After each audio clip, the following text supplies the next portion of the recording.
बहुत ही प्यारे विद्यार्थियों, मैं मनजीत पुरी ਲੈਕਚਰਰ ਪੰਜਾਬੀ एक बार फिर हाज़र हाँ अज का अपना ये ਲੈਕਚਰ लैके। विद्यार्थियों, अज असी साढ़े 12वीं जमात दे पंजाबी इलैक्टिव विषय दे विच शामिल एक बड़ा ही महत्वपूर्ण विषा है तो बड़ा तकनीकी जिहा भी है। उस विषय का नाम है छंद प्रबंध।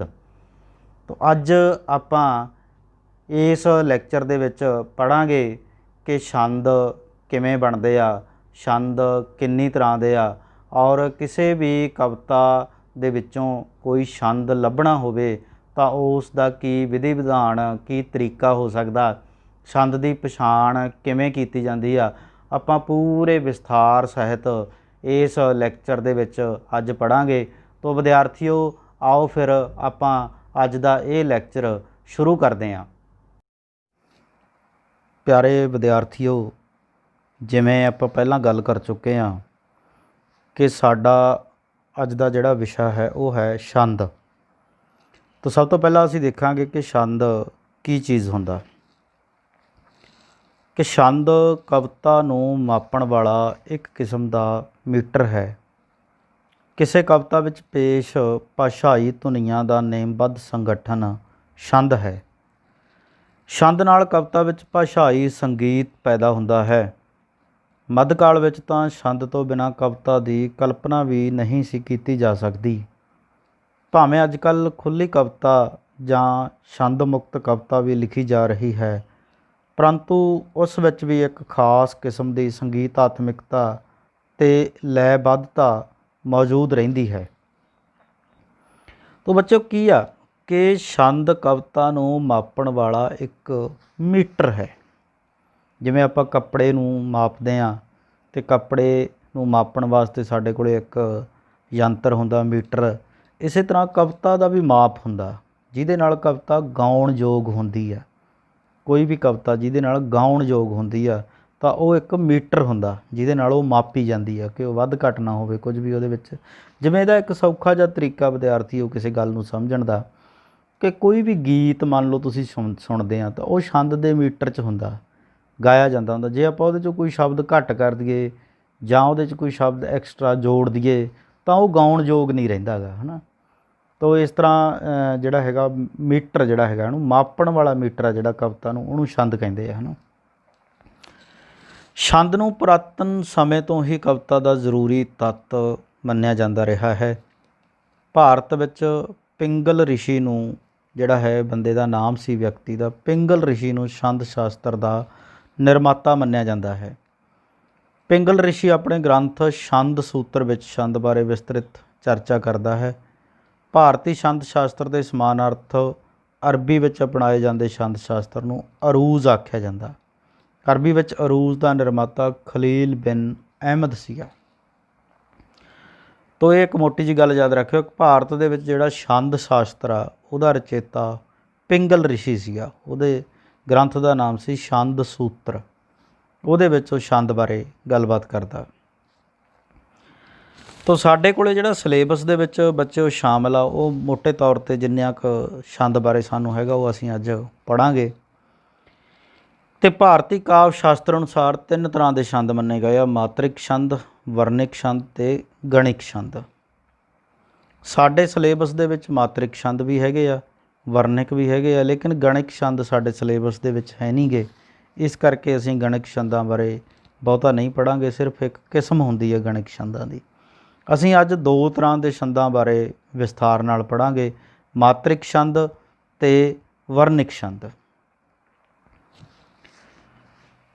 मात्रिक छंद वो छंद हुंदा बच्चों, सब तो पहलां आपां मात्रिक छंद पढ़ांगे, उस तो बाद आपां वर्णिक छंद पढ़ांगे। मात्रिक छंद विच मात्रावां दी गिणती कीती जांदी है ते पंजाबी दे विच कुल 10 मात्रावां ने। देखो आ मुक्ता, कन्ना, सियारी, बिहारी, लां, दुलां, औंकड़, दलैंकड़, होड़ा ते कनौड़ा। 10 मात्रावां पंजाबी दे विच साडे कोल हैगीआं। इन्हां 10 मात्रावां दे आधार ते ही मात्रिक छंद बनदे आ। ਸੋ ਪਹਿਲਾਂ ਅਸੀਂ ਇਹ 10 ਮਾਤਰਾਵਾਂ ਬਾਰੇ ਸਾਨੂੰ ਮਾਤਰਿਕ ਛੰਦਾਂ ਨੂੰ ਸਮਝਣ ਵਾਸਤੇ ਸਾਨੂੰ ਸਭ ਤੋਂ ਪਹਿਲਾਂ ਇਹਨਾਂ 10 ਮਾਤਰਾਵਾਂ ਦੀ ਸਮਝ ਹੋਣੀ ਚਾਹੀਦੀ ਆ। ਸਾਨੂੰ ਇਹਨਾਂ ਦੇ ਚਿੰਨ੍ਹਾਂ ਬਾਰੇ ਪਤਾ ਹੋਣਾ ਚਾਹੀਦਾ ਅਤੇ ਅੱਗੇ ਜਾ ਕੇ ਅਸੀਂ ਜਿਹੜੀ ਮਾਤਰਾਵਾਂ ਦੀ ਵੰਡ ਕਰਦੇ ਹਾਂ ਸਾਨੂੰ ਇਹਦੇ ਬਾਰੇ ਜਾਣਕਾਰੀ ਹੋਣੀ ਚਾਹੀਦੀ ਆ। ਮਾਤਰਾਵਾਂ ਨੂੰ ਅਸੀਂ 2 ਤਰੀਕਿਆਂ ਨਾਲ ਵੰਡਦੇ ਹਾਂ, ਲਘੂ ਮਾਤਰਾ ਅਤੇ ਗੁਰੂ ਮਾਤਰਾ। ਲਘੂ ਮਾਤਰਾ ਕਿਹੜੀ ਹੁੰਦੀ ਹੈ, ਜਿਹਨੂੰ ਅਸੀਂ ਛੋਟੀ ਮਾਤਰਾ ਕਹਿੰਦੇ ਹਾਂ, ਅਤੇ ਗੁਰੂ ਮਾਤਰਾ ਹੁੰਦੀ ਜਿਹੜੀ ਵੱਡੀ ਆ। ਦੇਖੋ ਛੋਟੀ ਅਤੇ ਵੱਡੀ ਮੈਂ ਨਾਲ ਨਾਲ ਲਿਖਿਆ ਹੋਇਆ। ਸਾਡੇ ਕੋਲ 3 ਲਘੂ ਮਾਤਰਾਵਾਂ ਨੇ ਅਤੇ 7 ਗੁਰੂ ਮਾਤਰਾਵਾਂ ਨੇ। ਲਘੂ ਕਿਹੜੀਆਂ ਕਿਹੜੀਆਂ? ਮੁਕਤਾ, ਸਿਹਾਰੀ ਅਤੇ ਔਂਕੜ। ਗੁਰੂ ਹੈਗੀਆਂ ਕੰਨਾ, ਬਿਹਾਰੀ, ਲਾਂ, ਦੁਲਾਂ, ਦਲੈਂਕੜ, ਹੋੜਾ, ਘਨੌੜਾ। ਮੋਟੀ ਗੱਲ ਤੁਸੀਂ ਵਿਦਿਆਰਥੀਓ ਯਾਦ ਰੱਖ ਲੈਣੀ ਆ, 3 ਲਘੂ ਮਾਤਰਾਵਾਂ ਸਾਡੇ ਕੋਲ, ਮੁਕਤਾ, ਸਿਹਾਰੀ ਅਤੇ ਔਂਕੜ। ਬਾਕੀ ਦੀਆਂ 7 ਆ ਜਿਹੜੀਆਂ ਕੰਨਾ, ਬਿਹਾਰੀ, ਲਾਂ, ਦੁਲਾਂ, ਦਲੈਂਕੜ, ਹੋੜਾ ਅਤੇ ਘਨੌੜਾ, ਇਹ ਸਾਡੀਆਂ ਗੁਰੂ ਮਾਤਰਾਵਾਂ ਨੇ। ਹੁਣ ਛੰਦਾਂ ਨੂੰ ਬਣਾਉਣ ਵਾਸਤੇ ਕੀ ਕੀਤਾ ਜਾਂਦਾ ਕਿ ਲਘੂ ਮਾਤਰਾ ਦੀ ਜਿਹੜੀ ਹੈ ਉਹ 1 ਮਾਤਰਾ ਮੰਨੀ ਜਾਂਦੀ ਹੈ ਅਤੇ ਗੁਰੂ ਦੀਆਂ 2 ਮਾਤਰਾਵਾਂ ਮੰਨੀਆਂ ਜਾਂਦੀਆਂ। ਇਹਦਾ ਕਾਰਨ ਕੀ ਆ ਬੱਚਿਓ ਕਿ ਲਘੂ ਮਾਤਰਾ ਦੇ ਮੁਕਾਬਲੇ ਗੁਰੂ ਮਾਤਰਾ ਨੂੰ ਬੋਲਣ ਲਈ ਦੁੱਗਣਾ ਸਮਾਂ ਲੱਗਦਾ, ਇਸ ਕਰਕੇ ਇਹਦੀਆਂ ਮਾਤਰਾਵਾਂ 2 ਮੰਨੀਆਂ ਜਾਂਦੀਆਂ। ਜਿਵੇਂ ਹੁਣ ਤੁਸੀਂ ਕਿਵੇਂ ਸਮਝ ਸਕਦੇ ਹੋ ਇਸ ਗੱਲ ਨੂੰ ਕਿ ਸਿਹਾਰੀ 'ਚ ਅਤੇ ਬਿਹਾਰੀ 'ਚ ਕਿੰਨਾ ਫਰਕ ਆ। ਇੱਕ ਸ਼ਬਦ ਬੋਲਦਾ ਮੈਂ ਸਿਰ, ਉਹ ਬਹੁਤ ਛੋਟੀ ਸੁਰ ਦੇ ਵਿੱਚ ਬੋਲ ਦਿੰਦਾ, ਲੇਕਿਨ ਜੇ ਮੈਂ ਸਿਹਾਰੀ ਨੂੰ ਬਿਹਾਰੀ ਕਰ ਦਿੰਦਾ ਸੀਰ, ਤਾਂ ਉਹਦੀ ਟੋਨ ਆ ਜਿਹੜੀ ਉਹ ਲੰਬੀ ਹੋ ਜਾਂਦੀ ਹੈ। ਉਹ ਮਾਤਰਾ ਸਮਾਂ ਜਿਹੜੀ ਹੈਗੀ ਆ ਪਹਿਲੀ ਮਾਤਰਾ ਦੇ ਮੁਕਾਬਲੇ, ਲਘੂ ਦੇ ਮੁਕਾਬਲੇ ਵੱਧ ਸਮਾਂ ਲੈ ਜਾਂਦੀ ਹੈ। ਇਸੇ ਕਰਕੇ ਸਿਹਾਰੀ ਆ ਜਿਹੜੀ ਆ, ਦੇਖੋ ਆਪਾਂ ਲਿਖਿਆ ਸੀ ਲਘੂ ਮਾਤਰਾ, ਅਤੇ ਬਿਹਾਰੀ ਆ ਜਿਹੜੀ ਉਹ ਗੁਰੂ ਮਾਤਰਾ। ਆ ਦੇਖੋ, ਅਤੇ ਲਘੂ ਮਾਤਰਾ ਨੂੰ ਅਸੀਂ ਇਸ ਤਰ੍ਹਾਂ 1 ਲਿਖਦੇ ਹਾਂ ਅਤੇ ਗੁਰੂ ਨੂੰ ਇਸ ਲਿਖਦੇ ਹਾਂ, ਆਈ ਅਤੇ ਇਸ। ਇਹਨਾਂ ਨੂੰ ਹੇਠ ਲਿਖੇ ਚਿੰਨ੍ਹਾਂ ਦੇ ਰਾਹੀਂ ਅੰਕਿਤ ਕੀਤਾ ਜਾਂਦਾ ਛੰਦ ਸ਼ਾਸਤਰ ਦੇ ਵਿੱਚ ਛੰਦਾਂ ਨੂੰ ਸਮਝਣ ਵਾਸਤੇ। ਲਘੂ ਨੂੰ ਆਈ ਅਤੇ ਗੁਰੂ ਨੂੰ ਇਸ। ਮਤਲਬ ਕੀ ਆ ਕਿ ਜੇ ਮੁਕਤਾ, ਸਿਹਾਰੀ ਅਤੇ ਔਂਕੜ ਹੋਵੇ ਤਾਂ ਆਈ ਆ, ਅਤੇ ਜੇ ਕੰਨਾ, ਬਿਹਾਰੀ, ਲਾਂ, ਦੁਲਾਂ, ਦਲੈਂਕੜ, ਹੋੜਾ, ਘਨੌੜਾ ਹੋਵੇ ਤਾਂ ਇਸ ਆ। ਸਾਡੇ ਕੋਲ ਦੋਹਰਾ, ਚੌਪਈ, ਦਵਈਆ, ਸੋਰਠਾ, ਬੈਂਤ, ਸਵਈਆ, ਇਹ ਸਾਰੇ ਜਿਹੜੇ ਹੈ ਪ੍ਰਚਲਿਤ ਮਾਤਰਿਕ ਛੰਦ ਆ। ਇਹਨਾਂ ਦੇ ਵਿੱਚੋਂ ਜਿਹੜੇ ਛੰਦ ਸਾਡੇ ਸਿਲੇਬਸ ਦੇ ਵਿੱਚ ਸ਼ਾਮਲ ਆ, ਉਹ ਛੰਦ ਅਸੀਂ ਇੱਥੇ ਪੜ੍ਹਦੇ ਹਾਂ ਅਤੇ ਆਪਾਂ ਸਮਝਦੇ ਹਾਂ ਕਿ ਉਹਦੇ 'ਚੋਂ ਮਾਤਰਾਵਾਂ ਕਿਵੇਂ ਗਿਣੀਆਂ ਜਾਂਦੀਆਂ ਹੈ ਨਾ। ਜਿਵੇਂ ਸਭ ਤੋਂ ਪਹਿਲਾਂ ਸਾਡੇ ਕੋਲ ਦੋਹਰਾ ਛੰਦ ਆ। ਦੋਹਰੇ ਛੰਦ ਦੇ ਕਿਹੜਾ ਛੰਦ ਆ? ਇਹ ਕਿਹੜੀ ਕਿਸਮ ਦਾ ਛੰਦ ਆ? ਮਾਤਰਿਕ ਛੰਦ ਆ। ਦੋਹਰਾ ਇੱਕ ਮਾਤਰਿਕ ਛੰਦ ਆ। ਇਹਦੇ ਵਿੱਚ 24 ਮਾਤਰਾਵਾਂ ਹੁੰਦੀਆਂ। ਕਿੰਨੀਆਂ ਮਾਤਰਾਵਾਂ ਹੁੰਦੀਆਂ ਬੱਚੋ? 24। ਕੁੱਲ 24 ਮਾਤਰਾਵਾਂ ਹੁੰਦੀਆਂ ਅਤੇ 2 ਵਿਸ਼ਰਾਮ ਲੱਗੇ ਹੁੰਦੇ। ਵਿਸ਼ਰਾਮ ਕੀ ਹੁੰਦਾ? 13 ਜਮ੍ਹਾਂ 11 ਬਰਾਬਰ 24। ਵਿਸ਼ਰਾਮ ਹੁੰਦਾ ਕਾਮਾ, ਕਿੱਥੇ ਜਾ ਕੇ ਅਸੀਂ ਰੁਕਣਾ ਅਤੇ ਕਿਵੇਂ, ਹੈ ਨਾ। ਦੇਖੋ ਆਹ ਸਾਡੇ ਕੋਲ ਉਦਾਹਰਣ ਹੈ ਇਹਦੀ ਦੋਹਰਾ ਛੰਦ ਦੀ। ਧੋਬੀ ਕੱਪੜੇ ਧੋਂਦਿਆ, ਵੀਰਾ ਹੋ ਹੁਸ਼ਿਆਰ, ਪਿਛਲੇ ਪਾਸੇ ਆ ਰਿਹਾ, ਮੂੰਹ ਅੱਡੀ ਸੰਸਾਰ। ਦੇਖੋ ਵਿਸ਼ਰਾਮ ਕੀ ਆ? ਆਹ ਜਿਹੜਾ ਆਹ ਕੌਮਾ ਲੱਗਿਆ ਹੋਇਆ ਵਿਚਾਲੇ, ਆਹ ਦੋਵਾਂ ਦੇ, ਇਹ ਵਿਸ਼ਰਾਮ ਆ। ਹੁਣ ਆਹ ਵੀ 13 ਮਾਤਰਾਵਾਂ, ਆਹ 11 ਮਾਤਰਾਵਾਂ, ਆਹ ਵੀ 13 ਮਾਤਰਾਵਾਂ, ਆਹ 11 ਮਾਤਰਾਵਾਂ, ਅਤੇ ਬਰਾਬਰ ਇਹ ਸਾਰੀਆਂ 24 ਬਣਦੀਆਂ। ਇਹ ਇਸ ਤਰ੍ਹਾਂ ਦੇਖੋ, ਧੋਬੀ, ਧੱਦੇ ਨੂੰ ਹੋੜਾ ਇਸ, ਬੱਬੇ ਨੂੰ ਬਿਹਾਰੀ ਇਸ, ਕੱਪੜੇ, ਕੱਕਾ ਆਈ, ਪੱਪਾ ਵੀ ਆਈ, ਤੇਰੇ ਡਾੜੇ ਨੂੰ ਲਾਵਾਂ ਇਸ, ਧੱਦੇ ਨੂੰ ਹੋੜਾ ਇਸ, ਦੱਦੇ ਨੂੰ ਸਿਹਾਰੀ ਆਈ, ਅਤੇ ਆੜੇ ਨੂੰ ਕਰਨਾ ਫੇਰ ਇਸ। ਇਹ ਕਿੰਨੀਆਂ ਬਣ ਗਈਆਂ? ਦੇਖੋ 2 ਅਤੇ 2 4, 4 ਅਤੇ 5 6 ਅਤੇ 2 8 ਅਤੇ 2 10 ਅਤੇ 1 11 ਅਤੇ 2 13। ਆਹ 11 ਬਣ ਗਈਆਂ। ਵੀਰਾ ਵਾਵੇ ਨੂੰ ਬਿਹਾਰੀ ਆ, ਇਸ ਕਰਕੇ ਇਸ। ਰਾਰੇ ਨੂੰ ਕੰਨਾ, ਇਸ ਕਰਕੇ ਇਸ। ਹਾਹੇ ਨੂੰ ਹੋੜਾ ਇਸ, ਹਾਹੇ ਨੂੰ ਔਂਕੜ ਆਈ ਆ। ਇਸੇ ਤਰ੍ਹਾਂ ਸੱਸੇ ਨੂੰ ਪੈਰ 'ਚ ਬਿੰਦੀ ਵਾਲੀ ਸਿਹਾਰੀ ਵੀ ਆਈ ਆ, ਇਸ 'ਤੇ ਆੜੇ ਨੂੰ ਕੰਨਾ ਇਸ, ਅਤੇ ਰਾਰਾ ਇਕੱਲਾ ਆਈ ਆ। ਇਹ ਬਣ ਗਈਆਂ 11। 2 ਅਤੇ 2 4, 4 4 6 ਤੇ 2 8 ਤੇ 2 10 ਤੇ 1 11। 13 ਜਮ੍ਹਾਂ 11 ਬਰਾਬਰ ਬਣ ਗਈਆਂ ਇਹ 24। ਇਸੇ ਤਰ੍ਹਾਂ ਹੀ ਥੱਲੜੀ ਲਾਈਨ 'ਚ ਬਣ ਰਹੀਆਂ ਹੈ ਨਾ, ਪਿਛਲੇ ਸ਼ਬਦ ਦੀਆਂ ਤੇ ਫਿਰ ਪਾਸੇ, ਫਿਰ ਆ, ਫਿਰ ਰਿਹਾ ਹੈ ਨਾ। ਪਿਛਲੇ ਪੱਪੇ ਨੂੰ ਸਿਹਾਰੀ 1, ਛੱਛਾ ਕੱਲਾ 1, ਲੱਲੇ ਨੂੰ ਲਾਵਾਂ ਐਸ ਹੈ ਨਾ। ਇਸ ਪੱਪੇ ਨੂੰ ਕੰਨਾ ਐਸ, ਸੱਸੇ ਨੂੰ ਲਾਵਾਂ ਐਸ, ਆੜੇ ਨੂੰ ਕੰਨਾ ਐਸ, ਰਾਰੇ ਨੂੰ ਸਿਹਾਰੀ ਐਸ, ਹਾਹੇ ਨੂੰ ਕੰਨਾ ਐਸ। 13 ਇਸੇ ਤਰ੍ਹਾਂ ਹੀ ਬਾਕੀ ਬਣ ਗਈਆਂ 13 ਜਮ੍ਹਾਂ 11 ਬਰਾਬਰ 24। ਤੋ ਜਿਹੜੀ ਕਵਿਤਾ ਦੇ ਵਿੱਚ 13 ਜਮ੍ਹਾਂ 11 ਬਰਾਬਰ 24 ਦਾ ਵਿਧਾਨ ਰਹਿੰਦਾ ਉਹ ਸਾਡਾ ਦੋਹਰਾ ਛੰਦ ਹੁੰਦਾ। ਅਗਲਾ ਛੰਦ ਆ ਸਾਡੇ ਕੋਲ ਚੌਪਈ। ਚੌਪਈ ਛੰਦ ਕੀ ਹੁੰਦਾ? ਚੌਪਈ ਵੀ ਕਿਹੜਾ ਛੰਦ ਆ? ਮਾਤਰਿਕ ਛੰਦ ਆ। ਇਸ ਛੰਦ ਦੇ ਵਿੱਚ ਵੀ 16 ਜਾਂ 15 ਮਾਤਰਾਵਾਂ ਹੁੰਦੀਆਂ, 15 ਜਾਂ 16 ਮਾਤਰਾਵਾਂ। ਅਤੇ 8 ਜਮ੍ਹਾਂ 7, ਜੇ ਤਾਂ 15 ਮਾਤਰਾਵਾਂ ਵਾਲਾ ਤਾਂ ਉਹ 7 ਜਮ੍ਹਾਂ 8 ਜਾਂ 8 ਜਮ੍ਹਾਂ 7 ਹੋ ਸਕਦਾ, ਅਤੇ ਜੇ 16 ਮਾਤਰਾਵਾਂ ਵਾਲਾ ਤਾਂ 8 8 'ਤੇ ਵਿਸ਼ਰਾਮ ਹੁੰਦਾ। ਜਿਵੇਂ ਸਾਡੇ ਕੋਲ ਆ ਉਦਾਹਰਣ ਹੈ ਇੱਕ ਕਿ ਵੀਰਾ ਮੇਰਾ ਬੜਾ ਦਲੇਰ, ਮਾਰ ਭਲਾਕੀ ਚੜ੍ਹਦਾ ਸ਼ੇਰ, ਦਬਕਾ ਜੇਕਰ ਦੇਵੇ ਮਾਰ, ਨੱਸਣ ਵੈਰੀ ਸਾਗਰ ਪਾਰ। ਹੈ ਨਾ, ਇਹ ਦੇਖੋ ਕਿਵੇਂ ਬਣਦਾ। ਵੀਰਾ ਮੇਰਾ, ਵੀਰੇ ਦੀਆਂ ਵੀ 4 ਅਤੇ ਮੇਰੇ ਦੀਆਂ ਵੀ 4। ਦੇਖੋ ਵਾਵੇ ਨੂੰ ਬਿਹਾਰੀ ਐਸ, ਰਾਰੇ ਨੂੰ ਕਰਨਾ ਐਸ, ਮੰਮੇ ਨੂੰ ਲਾਵਾਂ ਐਸ, ਰਾਰੇ ਨੂੰ ਕਰਨਾ ਐਸ, 8 ਹੋ ਗਈਆਂ। ਜਮ੍ਹਾਂ ਬੱਬਾ ਆਈ ਆ ਅਤੇ ਰਾੜੇ ਕਰਨਾ ਐਸ ਆ, ਦੱਦਾ ਆਈ ਆ, ਲੱਲੇ ਨੂੰ ਲਾਵਾਂ ਐਸ ਅਤੇ ਫਿਰ ਆਈ ਆ। 3 4 2 6 1 7, 8 ਜਮ੍ਹਾਂ 7 ਬਰਾਬਰ 15। ਇਸੇ ਤਰ੍ਹਾਂ ਹੀ ਬਾਕੀ ਲਾਈਨਾਂ ਦੇ ਵਿੱਚ ਤੁਰਿਆ ਜਾਂਦਾ। ਜੇ ਤੁਸੀਂ ਗਿਣਤੀ ਕਰਕੇ ਦੇਖੋ 8 ਜਮ੍ਹਾਂ 7 15, 8 ਜਮ੍ਹਾਂ 7 15, 8 ਜਮ੍ਹਾਂ 7 15 ਹੈ ਨਾ। ਵੀਰਾ ਮੇਰਾ ਬੜਾ ਦਲੇਰ, ਮਾਰ ਭਲਾਕੀ ਚੜ੍ਹਦਾ ਸ਼ੇਰ, ਦਬਕਾ ਜੇਕਰ ਦੇਵੇ ਮਾਰ, ਨੱਸਣ ਵੈਰੀ ਸਾਗਰ ਪਾਰ। ਇਸੇ ਤਰ੍ਹਾਂ ਸਾਡੇ ਕੋਲ ਅਗਲਾ ਛੰਦ ਹੈ ਦਵਈਆ ਛੰਦ। ਦਵਈਆ ਵੀ ਇੱਕ ਮਾਤਰਿਕ ਛੰਦ ਆ। ਇਹਦੇ ਵਿੱਚ ਕੁੱਲ 28 ਮਾਤਰਾਵਾਂ ਹੁੰਦੀਆਂ ਅਤੇ ਵਿਸ਼ਰਾਮ ਆ ਜਿਹੜਾ 16 ਜਮ੍ਹਾਂ 12 ਮਾਤਰਾਵਾਂ 'ਤੇ ਲੱਗਿਆ ਹੁੰਦਾ। ਤਾਂ ਇਹ ਸਾਡੀ ਉਦਾਹਰਣ ਦੇਖੋ ਕਿ ਪਿੰਡ ਜਿਨ੍ਹਾਂ ਦੇ ਗੱਡੇ ਚੱਲਣ, ਹੁਕਮ ਅਤੇ ਸਰਦਾਰੀ, ਸ਼ਹਿਰ 'ਚ ਆ ਕੇ ਬਣ ਜਾਂਦੇ ਨੇ ਬੱਸ ਦੀ ਇੱਕ ਸਵਾਰੀ। ਸੁਰਜੀਤ ਪਾਤਰ ਹੋਰਾਂ ਦਾ ਇੱਕ ਬੜਾ ਇਹ ਪਿਆਰਾ ਸ਼ੇਰ ਹੈ, ਬੜੀ ਪਿਆਰੀ ਲਿਖਤ ਹੈ ਉਹਨਾਂ ਦੀ ਕਿ ਪਿੰਡ ਜਿਨ੍ਹਾਂ ਦੇ ਗੱਡੇ ਚੱਲਣ, ਹੁਕਮ ਅਤੇ ਸਰਦਾਰੀ, ਸ਼ਹਿਰ 'ਚ ਆ ਕੇ ਬਣ ਜਾਂਦੇ ਨੇ ਬੱਸ ਦੀ ਇੱਕ ਸਵਾਰੀ। ਦੇਖੋ ਇਹ ਕਿਵੇਂ ਬਣਦਾ। ਪਿੰਡ ਜਿਨ੍ਹਾਂ ਦੇ ਗੱਡੇ ਚੱਲਣ ਹੈ ਨਾ। ਹੁਣ ਪਿੰਡ ਪੱਪੇ ਨੂੰ ਟਿੱਪੀ ਵੀ ਅਤੇ ਸਿਹਾਰੀ ਵੀ, ਇਸ ਕਰਕੇ ਇਹ ਡਬਲ ਹੋ ਗਿਆ, ਦਬਾ ਦੇ ਕੇ ਬੋਲਿਆ ਗਿਆ, ਡਬਲ ਹੋ ਗਿਆ। ਡੱਡੇ ਦੀ ਇੱਕ ਮਾਤਰਾ ਹੋਊਗੀ ਇਹ।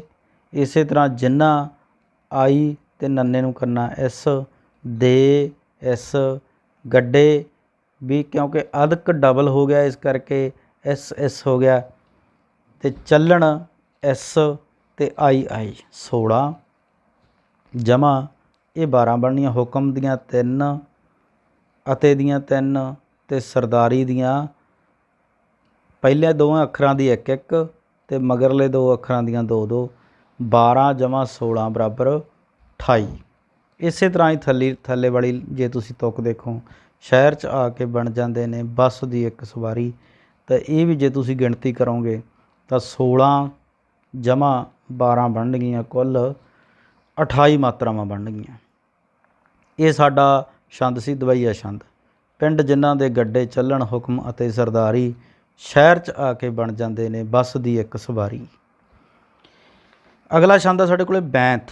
ਬੈਂਤ ਵੀ ਇੱਕ ਮਾਤਰਿਕ ਛੰਦ ਆ ਅਤੇ ਇਹਦੀਆਂ ਵੀ ਕੁੱਲ 40 ਮਾਤਰਾਵਾਂ ਹੁੰਦੀਆਂ।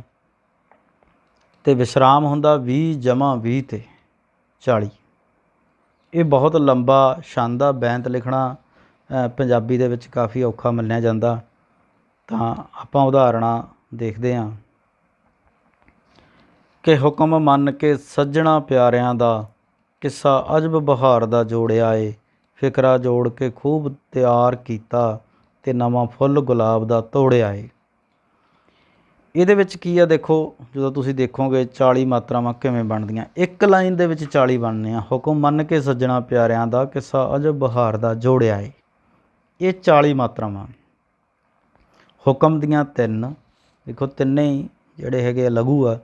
ਮੰਨ 2, ਇਸ ਦੀਆਂ 2, ਕੇ ਦੀਆਂ 2, ਸੱਜਣਾ ਸੱਸੇ ਤੇ ਅਧਕਾ ਇਸ ਕਰਕੇ ਡਬਲ ਹੋ ਗਿਆ, ਜੱਜੇ ਦੀ 1, ਨਾਣੇ ਦੀਆਂ ਫੇਰ 2। ਇਸੇ ਤਰ੍ਹਾਂ ਹੀ ਪਿਆਰਿਆਂ ਸ਼ਬਦ ਦੀਆਂ ਆ ਬਣ ਗਈਆਂ, ਦਾ ਦੀਆਂ ਆ ਬਣ ਗਈਆਂ। 20 ਤੇ ਥੱਲੇ ਵਾਲੀ ਲਾਈਨ ਦੇ ਵਿੱਚ ਵੀ 20, 20 ਜਮਾ 20 ਬਰਾਬਰ 40, ਆ 20 ਤੇ ਪਲੱਸ ਆ 20 ਬਰਾਬਰ 40। ਤੇ ਜਿਹੜੇ ਛੰਦ ਦੇ ਵਿੱਚ 40 ਮਾਤਰਾਵਾਂ ਹੋਣ ਉਸ ਛੰਦ ਨੂੰ ਅਸੀਂ ਬੈਂਤ ਛੰਦ ਕਹਿੰਦੇ ਹਾਂ। 4 ਛੰਦ ਅਸੀਂ ਬੱਚਿਓ ਮਾਤਰਿਕ ਛੰਦ ਸਾਡੇ ਸਿਲੇਬਸ ਦੇ ਵਿੱਚ ਅਸੀਂ ਜਿਹੜੇ ਸ਼ਾਮਲ ਆ ਪੜ੍ਹੇ ਆ, ਦੋਹਰਾ, ਚੌਪਈ, ਦਵਈਆ ਤੇ ਬੈਂਤ। ਇਸ ਤੋਂ ਬਾਅਦ ਸਾਡੇ ਕੋਲ ਆ ਜਿਹੜੇ ਉਹ ਵਰਨਿਕ ਛੰਦ ਆ ਸਾਡੇ ਸਿਲੇਬਸ ਦੇ ਵਿੱਚ। ਜਿਵੇਂ ਵਿਦਿਆਰਥੀਓ ਆਪਾਂ ਮਾਤਰਿਕ ਛੰਦ ਦੇ ਵਿੱਚ ਮਾਤਰਾਵਾਂ ਦੀ ਗਿਣਤੀ ਕਰਕੇ ਛੰਦ ਨੂੰ ਤਸਦੀਕ ਕਰਦੇ ਸੀ, ਛੰਦ ਨੂੰ ਰਿਪਰੈਜ਼ੈਂਟ ਕਰਦੇ ਸੀ। ਇਸੇ ਤਰ੍ਹਾਂ ਅਸੀਂ ਵਰਨਿਕ ਛੰਦ ਦੇ ਵਿੱਚ ਮਾਤਰਾਵਾਂ ਦੀ ਬਜਾਏ ਸਿਰਫ ਅੱਖਰਾਂ ਦੀ ਭਾਵ ਜਾਂ ਵਰਨਾਂ ਦੀ ਗਿਣਤੀ ਕਰਨੀ ਹੈ। ਇਹ ਛੰਦ ਮਾਤਰਿਕ ਛੰਦ ਦੇ ਮੁਕਾਬਲੇ ਸੌਖਾ ਮੰਨਿਆ ਜਾਂਦਾ, ਕਿਉਂਕਿ ਇਹਦੇ ਵਿੱਚ ਸਿਰਫ ਅਸੀਂ ਅੱਖਰ ਗਿਣਨੇ ਨੇ, ਮਾਤਰਾਵਾਂ ਨਹੀਂ ਗਿਣਨੀਆਂ। ਅਤੇ ਨਾ ਹੀ ਇਹਦੇ ਵਿੱਚ ਕਿਸੇ ਕਿਸਮ ਦਾ ਕੋਈ ਲਘੂ ਜਾਂ ਕੋਈ ਗੁਰੂ ਦਾ ਮਸਲਾ ਹੈਗਾ। ਤਾਂ ਦੇਖੋ ਇਹਨੂੰ ਅਸੀਂ ਕਿਵੇਂ ਸਮਝਾਂਗੇ। ਸਾਡੇ ਕੋਲ ਪੰਜਾਬੀ ਦੇ ਵਿੱਚ ਕਵਿੱਤ ਅਤੇ ਕੋਰੜਾ 2 ਛੰਦ ਆ ਜਿਹੜੇ ਵਰਨਿਕ ਛੰਦ ਆ। 2 ਛੰਦ ਆ ਜਿਹੜੇ ਸਾਡੇ ਕੋਲ ਵਰਨਿਕ ਛੰਦ ਆ, ਕਵਿੱਤ ਅਤੇ ਕੋਰੜਾ। ਇਹ ਅਸੀਂ ਅੱਗੇ ਪੜ੍ਹਦੇ ਹਾਂ। ਕਵਿੱਤ, ਕਵਿੱਤ ਵਰਨਿਕ ਛੰਦ ਆ। ਇਸ ਛੰਦ ਦੀਆਂ ਕੁੱਲ 31 ਜਾਂ 32 ਵਰਨ ਹੁੰਦੇ ਆ, ਮਾਤਰਾਵਾਂ ਨਹੀਂ, ਵਰਨ ਅੱਖਰ, 31 ਜਾਂ 32 ਅੱਖਰ। ਅਤੇ ਇਹਦੇ 'ਚ ਥੋੜ੍ਹਾ ਜਿਹਾ ਲੰਬਾ ਛੰਦ ਆ ਵਿਸਰਾਮ। ਦੇਖੋ ਜੇ ਤਾਂ 32 ਅੱਖਰ ਆ ਫਿਰ ਤਾਂ 8 ਜਮਾ 8 ਜਮਾ 8 ਜਮਾ 8 ਬਰਾਬਰ 32 ਬਣਨਗੇ। ਅਤੇ ਜੇ ਇਹ 32 ਨਹੀਂ 31 ਅੱਖਰਾਂ ਵਾਲਾ ਤਾਂ ਫਿਰ ਇਹਦੇ ਵਿੱਚ ਕੋਈ ਵੀ ਇੱਕ ਜਿਹੜਾ ਚਰਨ ਆ ਉਹ 7 ਅੱਖਰਾਂ ਦਾ ਰਹਿ ਜਾਊਗਾ। ਜਿਵੇਂ ਅਸੀਂ ਆਹ ਦੇਖੋ ਇੱਕ ਉਦਾਹਰਣ ਲੈਂਦੇ ਹਾਂ ਕਿ ਕਦੇ ਅੱਗ ਸਾੜ ਦਿੱਤੇ, ਕਦੇ ਪਾਣੀਆਂ ਡੁਬੋਏ, ਜਿਹੜੀ ਸਾਡੇ ਨਾਲ ਹੋਈ ਕਿਸੇ ਨਾਲ ਵੀ ਨਾ ਹੋਏ। ਇਹ ਇੱਥੋਂ ਤੱਕ ਜਾ ਕੇ, ਇੱਥੋਂ ਸ਼ੁਰੂ ਹੋ ਕੇ ਇੱਥੋਂ ਤੱਕ ਜਾਂਦਿਆਂ ਜਾਂਦਿਆਂ ਜਿਹੜਾ ਹੈ ਉਹ ਇੱਕ ਕਵਿੱਤ ਪੂਰਾ ਹੁੰਦਾ, ਇੱਕ ਤੁਕ ਪੂਰੀ ਹੁੰਦੀ ਆ 31 ਜਾਂ 32 ਵਰਨਾਂ ਵਾਲੀ। ਅਸੀਂ ਸਿਰਫ ਅੱਖਰ ਗਿਣਨੇ। ਦੇਖੋ ਕਦੇ ਸ਼ਬਦ ਆ ਸਾਡੇ ਕੋਲ ਪਹਿਲਾਂ, ਇਹਦੇ 2 ਅੱਖਰ ਹੋ ਗਏ। ਇਸੇ ਤਰ੍ਹਾਂ ਅੱਗ ਸ਼ਬਦ ਆ ਜਿਹੜੇ ਉਹਦੇ 2 ਅੱਖਰ ਹੋ ਗਏ। ਇਸੇ ਤਰ੍ਹਾਂ ਸਾੜ ਸ਼ਬਦ ਆ, ਇਹਦੇ 'ਚ 2 ਅੱਖਰ ਆ, ਸੱਸਾ ਅਤੇ ੜਾੜਾ। ਇਸੇ ਤਰ੍ਹਾਂ ਦਿੱਤੇ ਦੇ ਵਿੱਚ ਦੱਦਾ ਅਤੇ ਤੱਤਾ 2 ਅੱਖਰ ਆ। ਅਤੇ ਜੇ ਸਾਰਿਆਂ ਨੂੰ ਜੋੜ ਕੇ ਅਸੀਂ ਕਦੇ ਵਾਲੇ 2 ਅੱਖਰ, ਅੱਗ ਵਾਲੇ 2 ਅੱਖਰ, ਸਾੜ ਵਾਲੇ 2 ਅੱਖਰ, ਦਿੱਤੇ ਵਾਲੇ 2 ਅੱਖਰ, ਤਾਂ ਇਹ ਕੁੱਲ ਕਿੰਨੇ ਬਣ ਜਾਣਗੇ? 8। ਇਸੇ ਤਰ੍ਹਾਂ ਅਗਲੇ ਜੋੜ ਲਓ, ਕਦੇ ਵਾਲੇ 2 ਅੱਖਰ, ਕੱਕਾ ਅਤੇ ਦੱਦਾ, ਪਾਣੀਆਂ ਦੇ ਵਿੱਚ ਪੱਪਾ, ਨਾਣਾ, ਆੜਾ, 3 ਇਹ ਹੋ ਗਏ ਹੈ ਨਾ। ਡਬੋਏ ਦੇ ਵਿੱਚ ਡੱਡਾ, ਬੱਬਾ, ਈੜੀ। ਕਦੇ ਦੇ 2, ਪਾਣੀਆਂ ਦੇ 3, ਡਬੋਏ ਦੇ 3, 3 ਅਤੇ 3 6 ਅਤੇ 2 8 ਪੂਰੇ ਹੋ ਗਏ ਨਾ। ਦੇਖੋ ਇਸੇ ਤਰ੍ਹਾਂ ਅੱਗੇ ਦੇਖੋ ਜਿਹੜੀ, ਜਿਹੜੀ ਦੇ ਵਿੱਚੋਂ ਇੱਕ ਚੀਜ਼ ਦਾ ਅਸੀਂ ਖਿਆਲ ਰੱਖਣਾ ਕਿ ਅਸੀਂ ਇਹਨੂੰ ਜਿਹੜੀ ਬੋਲਦੇ ਹਾਂ, ਜਿਹੜੀ ਸਾਡੇ ਨਾਲ ਹੋਈ ਕਿਸੇ ਨਾਲ ਵੀ ਨਾ ਹੋਈ। ਇਹਨੂੰ ਹਾਹਾ ਨਹੀਂ ਵਿੱਚ ਬੋਲਿਆ ਜਾਂਦਾ ਗਾ, ਇਸ ਕਰਕੇ ਹਾਹੇ ਨੂੰ ਛੱਡ ਦੇਣਾ। ਜਿਹੜੀ ਸਾਡੇ ਨਾਲ ਹੋਈ। ਜੱਜਾ ਅਤੇ ੜਾੜਾ 2, साडे सस्सा ते डड्डा 2, नन्ना ते लल्ला 2, हाहा ते ईड़ी 2, 8 हो गए। इसी तरह किसे कक्का ते सस्सा 2, नाल नन्ना ते लल्ला 2, वी वावा 1, नन्ना ना 1, हाहा ते ईड़ी 2, है ना। 2 3 2 ਤੇ 2 4 ਤੇ 2 6 ਤੇ 2 8। ਇਹਦਾ ਮਤਲਬ ਇਹ 32 ਵਰਨਾਂ ਵਾਲਾ ਸਾਡਾ ਕਵਿੱਤ ਹੈ। ਤੋ ਇਹ ਕਵਿੱਤ ਜਿਹੜਾ ਹੈਗਾ ਇਹ ਛੰਦ ਬਹੁਤ ਲੰਬਾ ਛੰਦ ਮੰਨਿਆ ਜਾਂਦਾ ਔਰ ਮਾਲਵੇ ਦੀ ਕਵਿਸ਼ਰੀ ਦੇ ਵਿੱਚ ਕਵਿੱਤ ਛੰਦ ਦੀ ਵਰਤੋਂ ਆ ਜਿਹੜੀ ਬਹੁਤ ਹੋਈ ਹੈ। ਦੂਸਰਾ ਸਾਡੇ ਕੋਲ ਕੋਰੜਾ ਛੰਦ। ਕੋਰੜਾ ਵੀ ਇੱਕ ਵਰਨਿਕ ਛੰਦ ਆ ਅਤੇ ਇਹਦੇ ਵਿੱਚ ਵਰਨਾਂ ਦੀ ਗਿਣਤੀ 13 ਜਾਂ 14 ਹੁੰਦੀ ਹੈ ਅਤੇ ਵਿਸਰਾਮ 6 ਜਾਂ 7 'ਤੇ ਹੁੰਦਾ ਜਾਂ 7 'ਤੇ ਵੀ ਹੁੰਦਾ ਕਈ ਵਾਰੀ। ਦੇਖੋ, ਤੂੜੀ ਤੰਦ ਸਾਂਭ ਹਾੜੀ ਵੇਚ ਵੱਟ ਕੇ, ਲੰਬੜਾਂ ਤੇ ਛਾਹਾਂ ਦਾ ਹਿਸਾਬ ਕੱਟ ਕੇ, ਕੱਛੇ ਮਾਰ ਵੰਝਲੀ ਆਨੰਦ ਛਾ ਗਿਆ, ਮਾਰਦਾ ਦਮਾਮੇ ਜੱਟ ਮੇਲੇ ਆ ਗਿਆ। ਇਹਦੇ ਵਿੱਚ ਹੁਣ ਬੱਚੋ ਅੱਖਰਾਂ ਦੀ ਗਿਣਤੀ ਸ਼ੁਰੂ ਕਰੋ। ਤੂੜੀ ਤੰਦ ਸਾਂਭ, ਤੂੜੀ ਤੱਤਾ ਤੇ ਡਾੜਾ 2 ਅੱਖਰ, ਤੰਦ ਤੱਤਾ ਤੇ ਦੱਦਾ 2 ਅੱਖਰ, ਸਾਂਭ ਸੱਸਾ ਤੇ ਭੱਬਾ 2 ਅੱਖਰ। ਤੂੜੀ ਤੰਦ ਸਾਂਭ ਕਿੰਨੇ ਹੋ ਗਏ? 6 ਹੋ ਗਏ। ਹਾੜੀ ਵੇਚ ਵੱਟ ਕੇ, ਹੈ ਨਾ। ਹਾੜੀ ਦੇ ਹਾਹਾ ਤੇ ਡਾੜਾ 2, ਵੇਚ ਦੇ ਵਾਵਾ ਤੇ ਚੱਚਾ 2, ਵੱਟ ਦੇ ਵਾਵਾ ਤੇ ਟੈਂਕਾ 2, ਕੇ ਦਾ ਕੱਕਾ, ਹੈ ਨਾ। 6 ਤੇ 1 ਦੇਖੋ, ਹਾੜੀ ਵੇਚ ਵੱਟ ਕੇ ਇਹ ਬਣ ਗਏ 7 ਅੱਖਰ। ਇਹ 6 ਜਮਾ 7 ਵਾਲਾ ਜਿਹੜਾ ਸਾਡਾ ਇਹ ਕੋਰੜਾ ਛੰਦ ਆ। 6 ਜਮਾ 7 ਵਰਨ ਜਿਹਦੇ ਵਿੱਚ ਆਉਂਦੇ ਆ, 13 ਹੋ ਜਾਂਦੇ ਪੂਰੇ। 13 ਵਰਨਾਂ ਵਾਲਾ ਸਾਡਾ ਇਹ ਕੋਰੜਾ ਛੰਦ ਹੈ। ਇਸ ਦੇ ਬਾਕੀ ਥੱਲੇ ਵਾਲੀਆਂ ਲਾਈਨਾਂ ਦੇ ਵਿੱਚ ਵੀ ਅਸੀਂ ਦੇਖ ਸਕਦੇ ਹਾਂ ਕਿ ਇਹ ਜਿਹੜਾ ਹੈਗਾ ਕੋਰੜਾ ਛੰਦ ਆ ਨਾ। ਜਿਵੇਂ ਲੰਬੜਾਂ ਤੇ ਛਾਹਾਂ, ਲੰਬੜਾਂ ਦਾ ਲੱਲਾ ਬੱਬਾ ਡਾੜਾ 3 ਅੱਖਰ ਤੇ 1 ਅੱਖਰ, ਛਾਹਾਂ ਸੱਸਾ ਤੇ ਹਾਹਾ 2 ਅੱਖਰ। 3 ਲੰਬੜਾਂ ਦੇ 3 ਤੇ ਦਾ 1, ਛਾਹਾਂ ਦੇ 2, ਇਹ ਬਣ ਗਏ 6। ਦਾ ਹਿਸਾਬ ਕੱਟ ਕੇ, ਦਾ ਦਾ 1 ਅੱਖਰ, ਹਿਸਾਬ ਦੇ 3, ਕੱਟ ਦੇ 2, ਫਿਰ ਕੇ ਦਾ 1, ਇਹ ਬਣ ਗਏ 7। ਫਿਰ 6 ਜਮਾ 7 13। ਇਹਦੇ 'ਚ ਵੀ 6 ਜਮਾ 7, ਇਹਦੇ 'ਚ ਵੀ 6 ਜਮਾ 7, ਇਹਦੇ 'ਚ ਵੀ 6 ਜਮਾ 7, ਇਹਦੇ 'ਚ ਵੀ 6 ਜਮਾ 7। ਇਸ ਤਰ੍ਹਾਂ 6 ਜਮਾ 7 6 ਜਮਾ 7 6 ਜਮਾ 7 ਕਰਕੇ ਅਸੀਂ ਕੋਰੜਾ ਛੰਦ ਆ ਜਿਹੜਾ ਉਹ ਸਮਝ ਸਕਦੇ ਹਾਂ। ਸਾਡੇ ਸਿਲੇਬਸ ਦੇ ਵਿੱਚ ਜਿਹੜੇ ਹੈਗੇ 2 ਹੀ ਵਰਨਿਕ ਛੰਦ ਨੇ, ਕੋਰੜਾ ਅਤੇ ਕਵਿੱਤ। ਹੁਣ ਤੱਕ ਅਸੀਂ ਬੱਚੋ 6 ਕੁੱਲ ਛੰਦ ਪੜ੍ਹ ਲਏ ਆ। 2 ਤਰ੍ਹਾਂ ਦੇ ਛੰਦ ਹੁੰਦੇ ਆ, ਇੱਕ ਮਾਤਰਿਕ ਅਤੇ ਦੂਜੇ ਵਰਨਿਕ। 4 ਅਸੀਂ ਮਾਤਰਿਕ ਛੰਦ ਪੜ੍ਹੇ ਆ, ਦੋਹਰਾ, ਚੌਪਈ, ਦਵਈਆ ਅਤੇ ਬੈਂਤ। ਦੂਜੀ ਤਰ੍ਹਾਂ ਦੇ ਛੰਦ ਹੁੰਦੇ ਆ ਵਰਨਿਕ ਛੰਦ, ਅਤੇ 2 ਅਸੀਂ ਵਰਨਿਕ ਛੰਦ ਪੜ੍ਹੇ ਆ, ਕਵਿੱਤ ਅਤੇ ਕੋਰੜਾ।